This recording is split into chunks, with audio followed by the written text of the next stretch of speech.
Hey everyone! Starting your career is exciting, but figuring out your finances can be pretty overwhelming, right? As a college student myself, I know the number one question is, where do I begin? Goals give your money purpose and direction, but vague goals like saving more money don't really work in the long run. We need a smarter approach, like SMART goals. It's a framework financial experts recommend for turning dreams into achievable plans. The first letter in SMART is specific. You have to ask yourself, what exactly is my goal? For example, if you want to buy a house, your goal shouldn't be as simple as saying, I want to buy a house. You want to narrow that goal down by saying something along the lines of, I want to save for a down payment.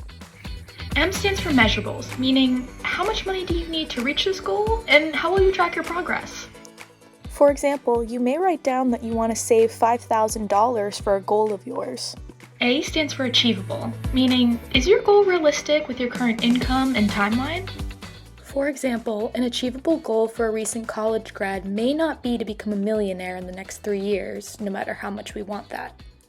A more achievable goal would be to start making a plan to pay off your student loans.